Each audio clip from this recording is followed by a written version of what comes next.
வணக்கம், welcome to foods of India. வழக்கமாக நம்ம பஜ்ஜி மிளகாயில் பஜ்ஜி மட்டும்தான் ரெடி பண்ணுவோம். இன்றைக்கி நம்ம கொஞ்சம் வித்தியாசமாக இந்த பஜ்ஜி மிளகாயில் நல்ல காரசாரமான இன்ஸ்டன்ட் மிளகாய் ஊறுகாய் எப்படி ரெடி பண்ணுறதுன்னு இந்த வீடியோவில் பார்க்கலாம். இந்த மிளகாய் ஊறுகாய்க்கு இன்றைக்கி நான் 1/4 கிலோ பஜ்ஜி மிளகாய் எடுத்திருக்கேன். நல்ல பிஞ்சாக இருக்க மிளகானா நம்ம அதை வச்சு பஜ்ஜி போட்டுடலாம். இந்த மாதிரி கொஞ்சம் நல்லா முத்துனதாக இருந்துச்சுன்னா அதை வந்து நம்ம ஊறுகாய்க்கு எடுத்துக்கலாம். இதை நல்லா கழுவிட்டு இந்த மாதிரி சின்ன சின்ன பீஸாக கட் பண்ணி எடுத்து ஒரு மிக்ஸி ஜாரில் போட்டு கோர்ஸாக அரைச்சி எடுத்துப்போம். ரொம்ப நைஸாலாம் அரைக்க தேவை கிடையாது. இந்த மாதிரி கோர்ஸாக இருக்கட்டும். இப்போ நம்ம ஊறுகாய் ரெடி பண்ணிடலாம். ஒரு அடிகனமான கடாயில் 3 டேபிள் ஸ்பூன் அளவுக்கு நல்லெண்ணெய் எடுத்துப்போம். ஊறுகாய்க்கு பொதுவாக நம்ம நல்லெண்ணெய் தான் எடுத்துப்போம். எண்ணெய் நல்லா சூடானதுக்கப்புறம் 1 டீஸ்பூன் கடுகு போட்டு கடுகு நல்லா பொரிய விடுவோம். இப்போ கடுகு நல்லா பொரிஞ்சிருச்சு. அதுக்கப்புறம் நம்ம அரைச்சி எடுத்து வச்சுருக்க அந்த மிளகாயை இதில் போட்டு நல்லா மிக்ஸ் பண்ணிப்போம்.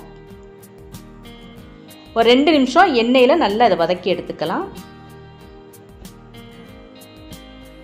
மிளகாய் அந்த மாதிரி எண்ணெயில் நல்லா வதங்கினதுக்கப்புறம் இந்த ஊறுகாய்க்கு தேவையான அளவு நம்ம உப்பு எடுத்துக்கலாம். இன்றைக்கி நான் கல்லுப்பு எடுத்திருக்கேன்.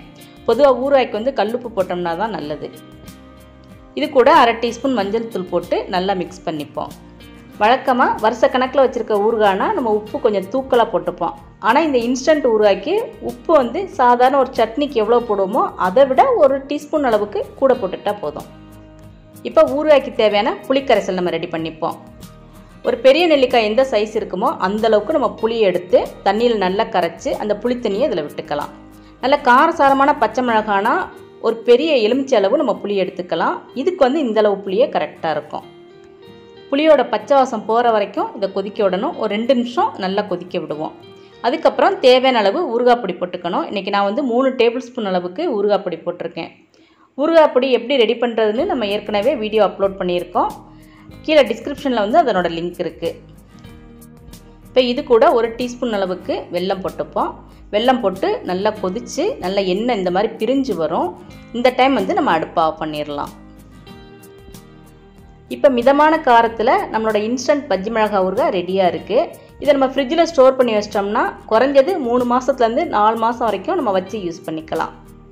ஏற்கனவே நம்ம சேனலில் பச்சை மிளகாய் ஊறுகாய் அப்லோட் பண்ணியிருக்கோம். அந்த வீடியோட லிங்க்கும் டிஸ்கிரிப்ஷனில் இருக்குது.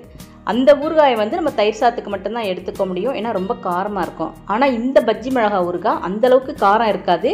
கொஞ்சம் புளிப்பும் இனிப்பு கொஞ்சமாக காரத்தோட இட்லி, தோசை, சப்பாத்தி கூட சைட் டிஷ்ஷாக எடுத்துக்கிற அளவுக்கு இருக்கும். இந்த ஊறுகாயை நம்ம சாதத்தோடு கலந்து கூட சாப்பிட்டுக்கலாம். நல்ல டேஸ்ட்டாக இருக்கும். ரொம்ப காரம் பிடிக்காதவங்களுக்கு இந்த பஜ்ஜி மிளகாய் ஊறுகாய் ரொம்பவே பிடிக்கும். நீங்களும் இந்த பஜ்ஜி மிளகாய் ஊறுகாய் ட்ரை பண்ணி பாருங்கள். இந்த வீடியோ உங்களுக்கு பிடிச்சிருந்தா லைக் பண்ணுங்கள், ஷேர் பண்ணுங்கள். மறக்காமல் ஃபுட்ஸ் ஆஃப் இந்தியா சேனலை சப்ஸ்கிரைப் பண்ணுங்கள். தேங்க்ஸ் ஃபார் வாட்சிங்.